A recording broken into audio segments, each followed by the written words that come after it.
the Essenes embodied Jesus Christ. The story of Jesus most likely began around 100 years before the story begins, with his birth at the beginning of the Common Era. The first written version of the story is the Gospel of Mark that dates from 70 Common Era, about 40 years after the story says Jesus died. This is also the time of the Jewish revolt against Rome and the defeat and expulsion of the Jewish people from the Promised Land.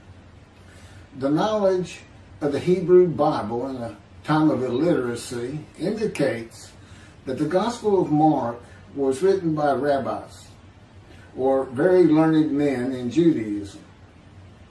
Men who decided they needed to write down this story that had been circulating by word of mouth and storytelling for as many as 170 years, beginning with the founder of the Judaism sect of the Essenes, the prolific writers of the Dead Sea Scrolls, to make money. Their temple, homes, and country were gone. And it was desperate times for the Jewish people. The name of the founder of the Essenes was with a capital T, the teacher of righteousness. That was his name, the teacher of righteousness. Meaning he was believed to be the man described in Isaiah 53 who makes the many righteous. The man Jesus claimed to be.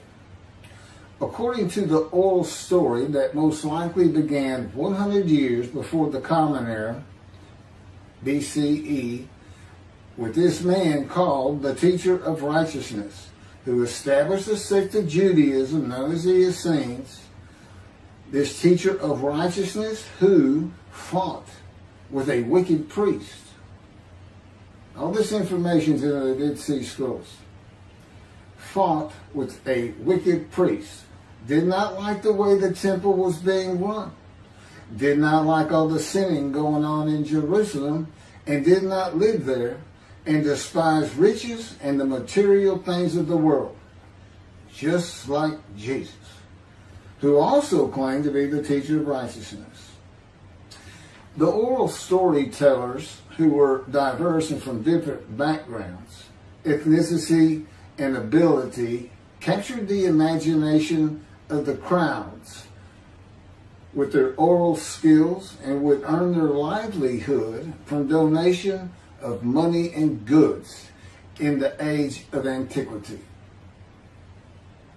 Few could read in a world where literacy was restricted to just a few, and this did not begin to change until the Middle Ages.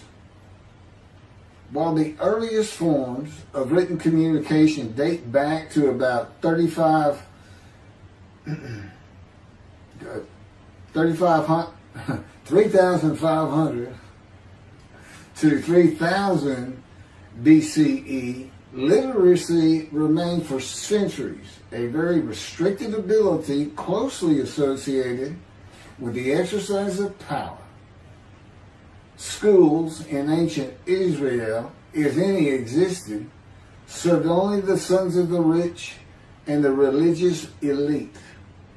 Storytellers in general would be very learned men, captivating the imagination of the crowds at the gates and the meeting places of Jerusalem, with tales that people of a harsh and brutal time wanted to believe in.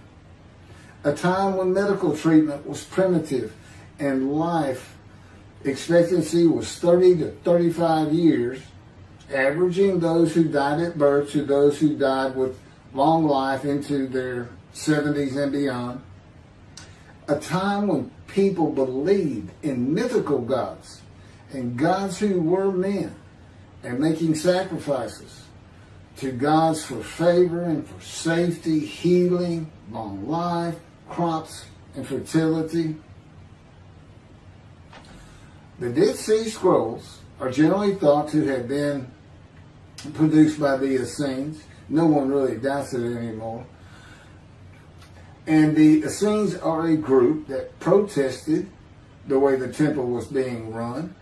Many of the Essenes went to the cliffs and the caves east of Jerusalem by the Dead Sea, known as Qumran, to prepare the way of the Lord, following the commands of the prophet Isaiah. Today, in this day, the day of the Lord, because the land burns again, the Jewish people have returned, and Jerusalem and the ruined cities have been rebuilt, Elijah clears the way for the Lord. They went to Qumran to get away from the sinning of the people of Jerusalem and the ways of the religious elite at the temple, which would have been Pharisees and Sadducees. The Essenes are never mentioned. They're never mentioned in the New Testament. Now, they are prolific writers. And they had their own gate.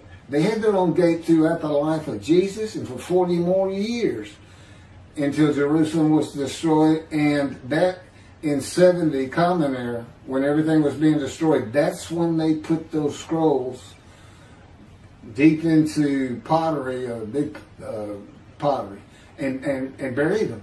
That's what kept them from disintegrating into dust. And if you ever look it up, I mean, when I say prolific, there must have been many people, they were copyists. But they also did, well, I'm going to get to it.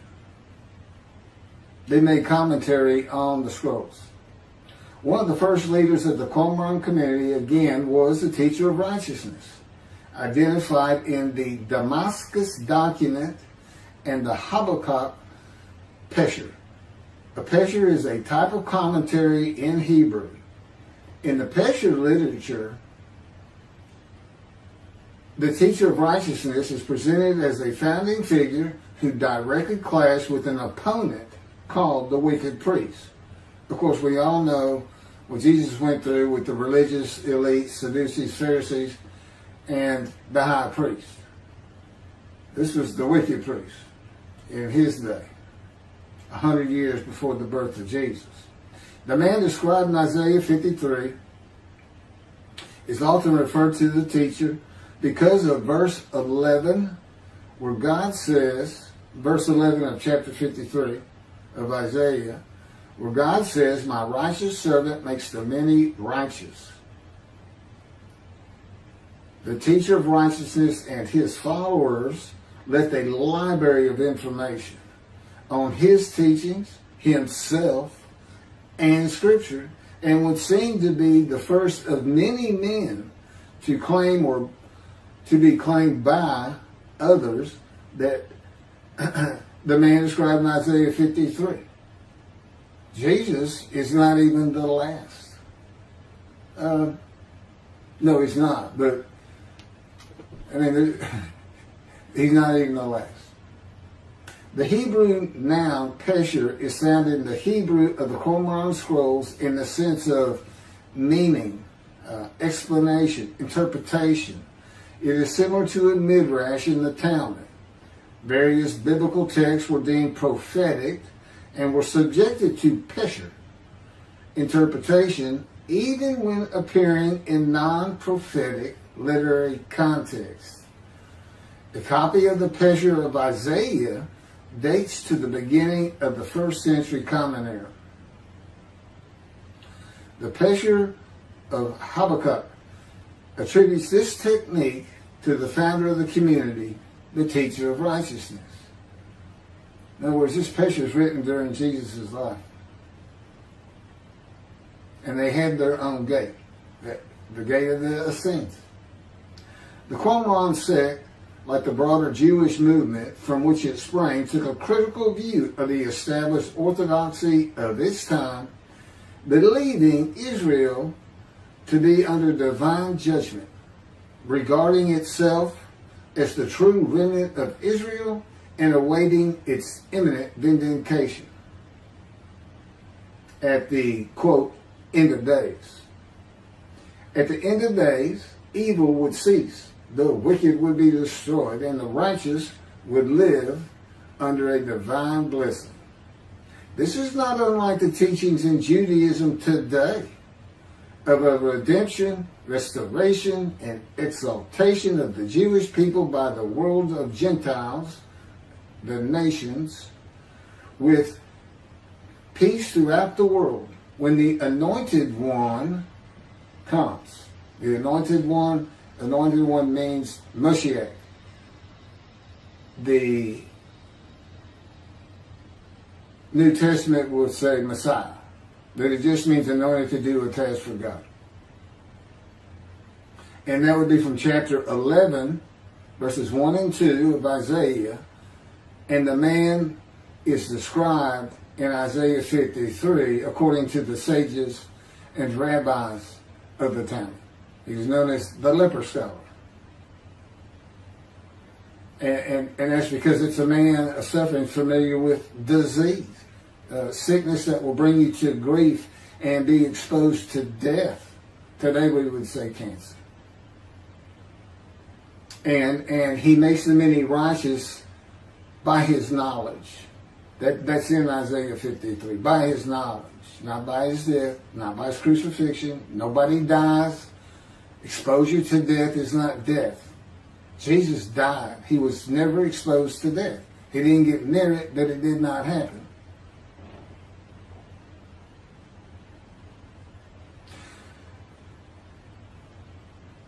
This time that the Essenes were waiting upon, that they thought was imminent, did not happen for them. And it is this teaching that Jews for Judaism uses in the analysis that Isaiah 53 describes the Jewish people as God's righteous servant, as one man, Israel. The persecution of the Essenes and their leader, the teacher of righteousness, probably elicited the sect's apocalyptic visions. These included the overthrow of the wicked priests. Jesus pointed an accusing finger at the high priest and told him, "You shall see me return." Oh, it sounds threatening to me. The wicked priests of Jerusalem and of the evil people, and in the dawn of the Messianic age, the recognition of their community as the true Israel. Josephus Flavius describes this sect, the Essenes. This is a man living at the time. People wrote back then, but you can't find anything written by Jesus or about Jesus until after the destruction of the temple. He describes this sect, the Essenes, as one of the main three philosophical sects among the Jews, with a very detailed description. Excerpts from his book, Wars 2, chapter 8, include, this is in quotes, the third sect, which pretends to a severe discipline. These men are despisers of riches, and so very communicative as raises our admiration. And as for their piety towards God, it is very extraordinary. You would think that Jesus would have been in this thing. He fit right in. But again, we never hear a single word about these prolific writers. The other two philosophical sects were the Pharisees and the Sadducees. In the New Testament, the Essenes are never mentioned, as I said. All the stories of Jesus and his clashes with the religious elite of Jerusalem in the New Testament are with the Pharisees and the Sadducees. According to this same Josephus, the name of the gate in the southern wall of Jerusalem at Mount Zion was called the Essenes Gate. Everything about the Essenes says Jesus would have been one.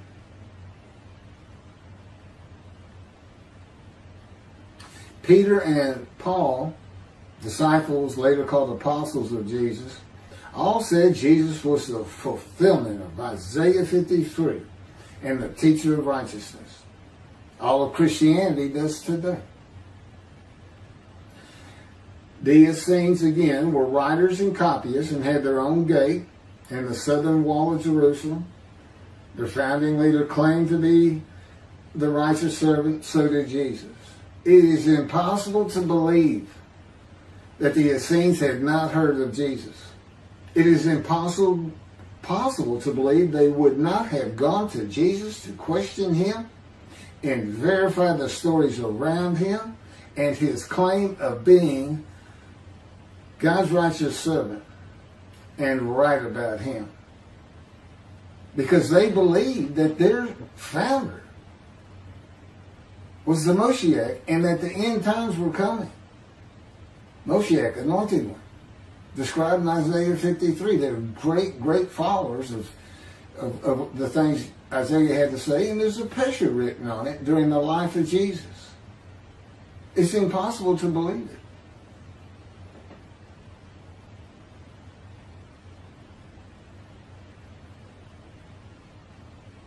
We're talking about a man that healed the sick, removed blindness, had the cripples walk, fed 5,000 people with 5 loaves of bread and 2 fish, walked on water, turned water to wine, raised the dead, was crucified, and 3 days later came back to life? And you think these people, how about Joseph Philadelphus? Why didn't he mention that? He talks about the destruction of the temple. He was there. The Essenes were present in and around Jerusalem for 100 years before the birth of Jesus and another 40 or so years after his death at the age of 30 in the first written story of him and his life in 70 Common Era. There is not one word written by the Essenes of Jesus. There is no account in the New Testament of Jesus and an Essene. There are no writings or even a mention of him by a single person or group that was part of his generation while he was alive. There are no writings by Jesus. And prophets of God, men of God, servants of God have been writing for him throughout the biblical times until he stopped talking to his prophets. The Hebrew Bible ended. The last prophet he spoke to, Malachi. Malachi chapter 3, the last chapter of the prophets,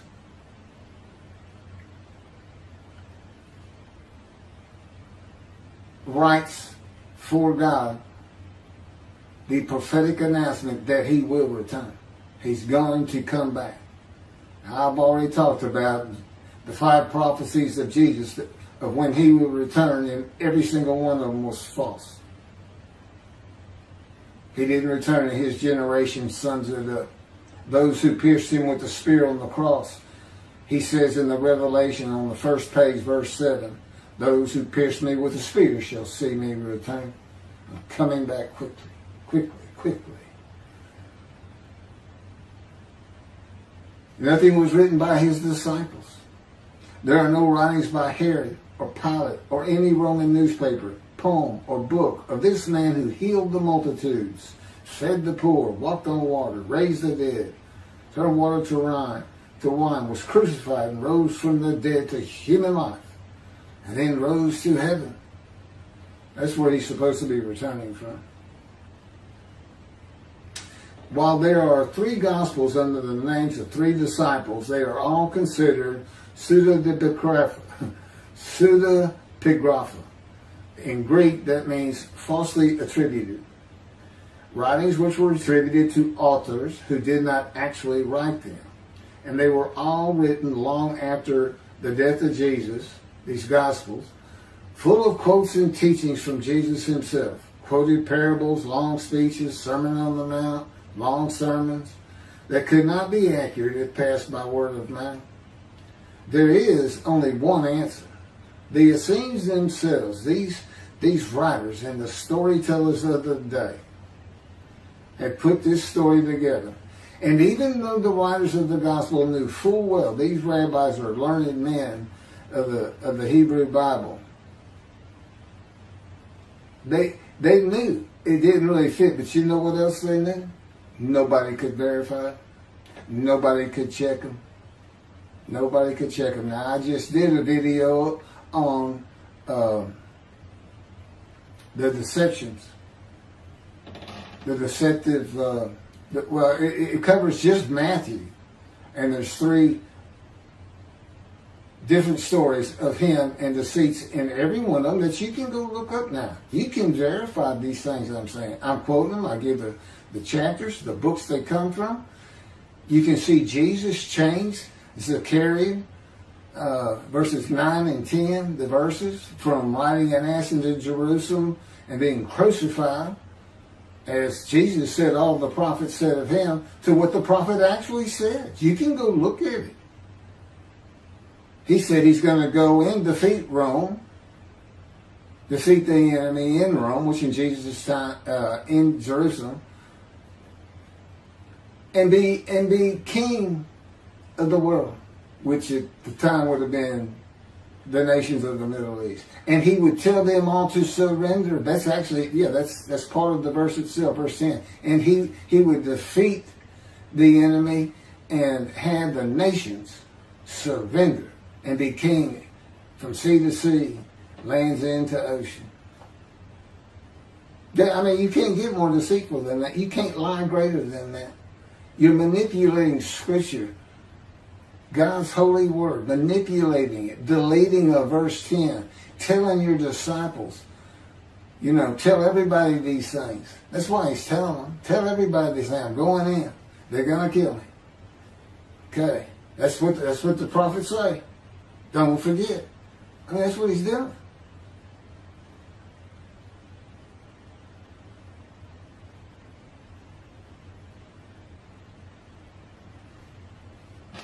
Jesus is a myth. Go look at it. Go look at what a myth is. Believe me, it covers the New Testament. It covers Jesus Christ.